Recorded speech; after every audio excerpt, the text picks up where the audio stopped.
42,875 का घनमूल। 42,875 का लघुत्तम के माध्यम से अभाज्य गुणनखंड निकाला गया है। 5 से भाग दिया गया है।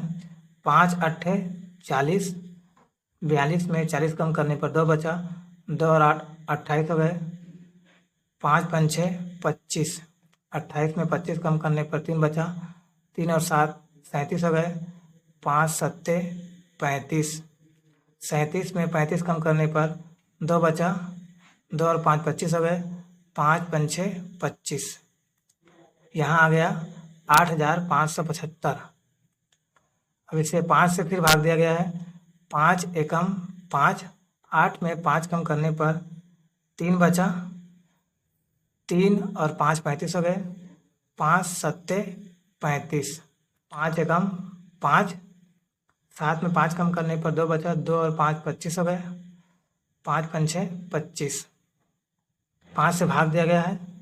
5 दिया 15, 17 में 15 कम करने पर 2 बचा, 2 और 1 21 हो गया।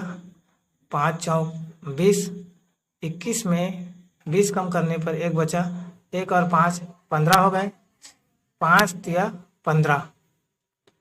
अब यहाँ पे हो गया 343। 343 को 7 से भाग दिया गया है।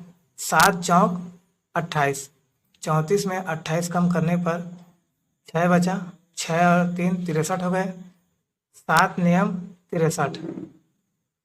अब यहाँ आ गया 49। 49 को 7 से फिर भाग दिया गया है। 7 सत्ते 49, 7 आ गया। 7 को 7 से भाग दिया, 7 एकम 7। इसका अभाज्य गुणनखंड आ गया, देख लीजिए 5 5 5 7 7 7। उसी को यहाँ पर लिखा गया है।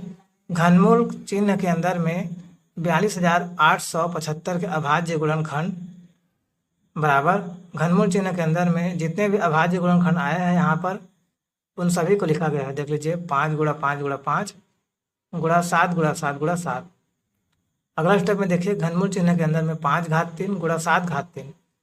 5 का 3 बार गुणा हुआ है इसलिए 5 घात 3 और 7 का 3 बार गुणा हुआ है इसलिए 7 घात 3। अगला स्टेप में देखिए ये जो घन लगा हुआ है ये घनमूल के चिन्ह को हटा दिए हैं, तो यहाँ पे बच गया 5 गुणा 7। अब 5 गुणा 7 को गुणा कर किए हैं तो 5 सत्ते 35 आया है। अतः यहाँ पे घनमूल आ गया 35। अतः 42,875 का घनमूल 35।